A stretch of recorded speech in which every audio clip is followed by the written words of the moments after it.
দিনটা ছিল 1 অক্টোবর 2024। আমার হাজবেন্ডের বার্থডে, আর তাই দিনটা আমার কাছে ভীষণ স্পেশাল।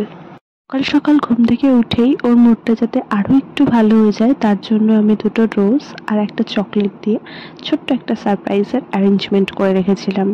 জীবনে ফার্স্ট টাইম আমি কারোর জন্য পায়েস বানাচ্ছি, আর সেটা আমার নিজের হাজবেন্ড। এর আগে তো অনেকগুলো বার্থডে সেলিব্রেশন করেছি, আর প্রতিবারই চেয়েছি ওর বার্থডেটাকে কিভাবে আরো স্পেশাল করা যায়।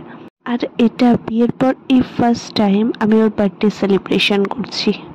কথা বলতে বলতে এখানে আবার পায়েস রান্না করা একদম কমপ্লিট হয়ে গেছিল। এরপর চলে গেছিলাম কেক শপে।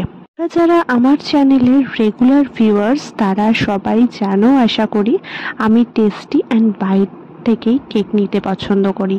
তাই আবারও সেম শপেই আমি আমার হাজবেন্ডের বার্থডে কেকটা অর্ডার দিয়ে গেছিলাম। এর মধ্যে নিশ্চয়ই তোমরা দেখে নিলে কোন কেকটা আমার হাজবেন্ডের জন্য অর্ডার করা ছিল। কেকটা নিয়ে একটু চাপে ছিলাম ডিজাইনটা একদম সেম আসবে কিনা, বাট দেখলাম না, একদম সেম চলে এসছে। ওর জন্য একটু পুজো দিয়ে আমি আর ও চলে এসেছিলাম কেক শপে, আর এখন কেকটা নিয়ে বাড়ি যাচ্ছি। বাড়ি এসেই এই এত বালুনস সাজানোর জন্য রেডি করে ফেলেছি। এবার চলো কেক কাটিং এর জন্য সবকিছু রেডি করে নেই। কেকটা কিন্তু আমার পার্সোনালি ভীষণ ভালো লেগেছে, তোমাদের কেমন লাগলো অবশ্যই জানিও। আমি কেকটা ওকে ওপেন করতে দিয়েছি আর রিয়াকশন দেখছি ওর কি আসে।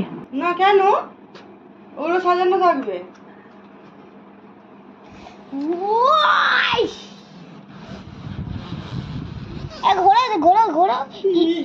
আস্তে আস্তে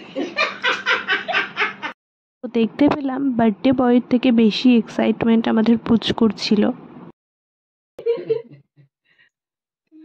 These are long cake. Happy birthday, Mundo. ভীষণ পাকা একটা বাচ্চা আর ভীষণ কিউটও। কেক কাটিং তো এখানে ডান হয়ে গেল। এভাবেই আমরা আজকে দিনটা সেলিব্রেট করেছি। আজ লাঞ্চে কি ছিল সেটা তোমাদের সাথে শেয়ার করলাম। সো ভিডিওটা তোমাদের ভালো লাগলে একটা লাইক আর সাবস্ক্রাইব করতে কিন্তু একদম ভুলো না।